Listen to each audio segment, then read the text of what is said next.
यहाँ चाहिँ हाम्रो घर थियो। यहाँ हजुरबा हजुरआमा हुनुहुन्थ्यो। अहिले चाहिँ यहाँ हजुरबा हजुरआमा हुनुहुन्न। अनि यो आँपको बोट छ, टोइलेट छ, अझै पनि राम्रो छ। यहाँ पुरै घारी भएर बसेको छ। यता हाम्रो बारीहरू थियो। अहिलेसम्म पनि कति वर्ष भइसक्यो नि, र पनि राम्रै छ।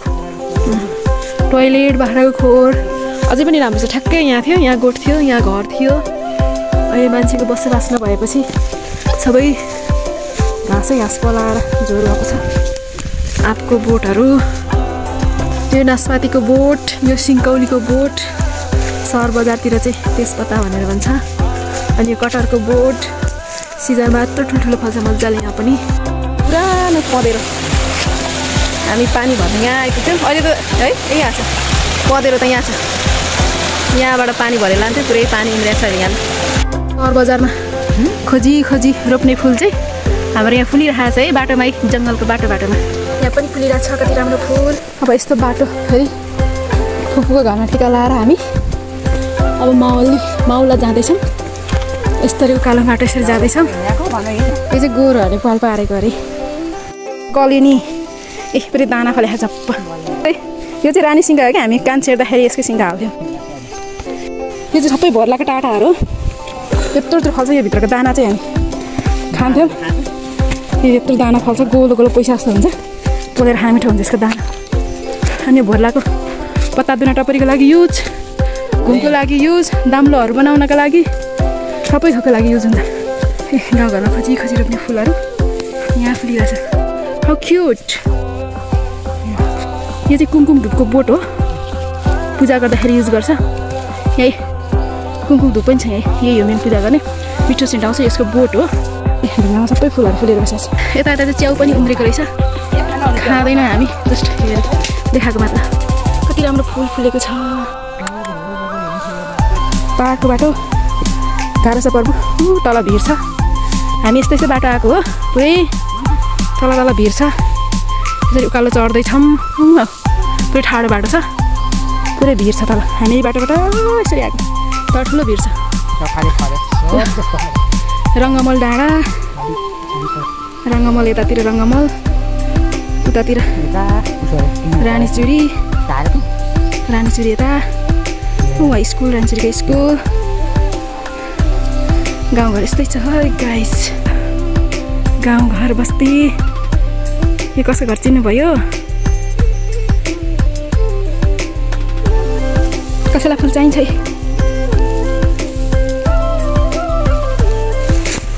जङ्गलमा फुलहरू फुलिरहेछ, कति राम्रो राम्रो फुल फुलिरहेछ जङ्गलमा पनि। सहर बजारमा यस्तो फुल खोजी खोजी रोप्छ। यहाँ जङ्गलमा फुलिरहेछ सबै। यो चाहिँ हो अमृतसर। यो पछाडि चाहिँ सेडा कुचो बनाउँछ, अलिक सानै छ यो। रङ्गमल डाँडा हुँदै रानीचुरी डाँडा।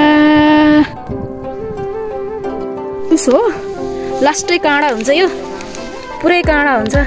तर यो भित्र चाहिँ फल हुन्छ क्या, यो यहाँ छ यसको। यो भित्रको फल चाहिँ कस्तो मिठो हुन्छ।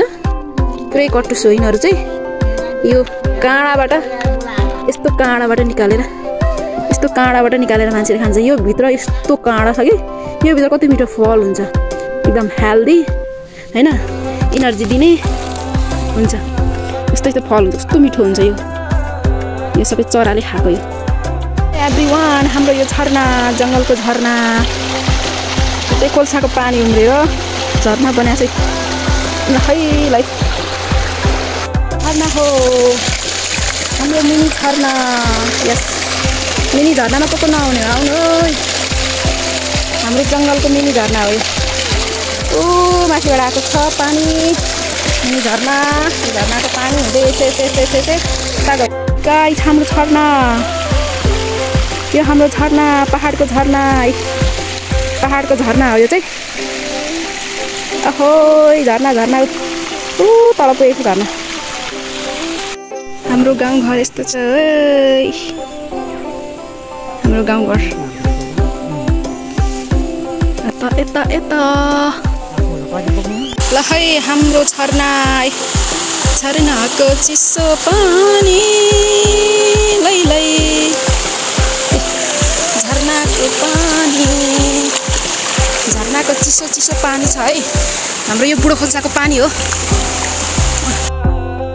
And finally we came to Mama house. Yay! यो चन्दा खोला हाम्रो चन्दा खोला हो यहाँ पहिले चन्दा खोला तरेर गाई बाख्रा चराउन जान्थ्यौँ चन्दा खोला यो चन्दा खोलाको माछा मिठो हुन्छ अहिले अलिअलि बाढी आएको छ अनि यतातिर मुजुरा खोला अनि हाम्रो मुजुरा दोबान्यो चाहिँ फाइनली हामी मावली घर आइपुग्यौँ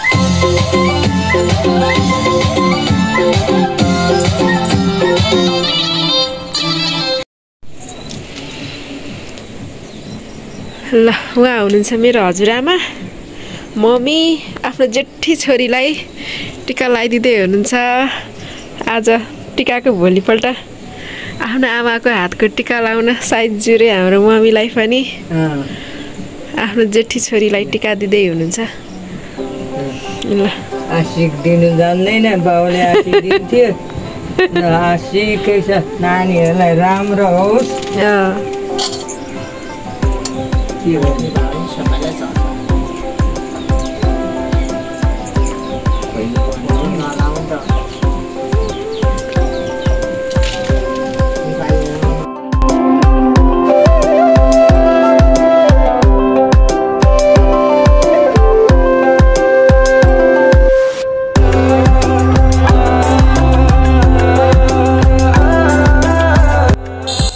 यो चाहिँ मामा घरको एउटा organic foods miss you all mama's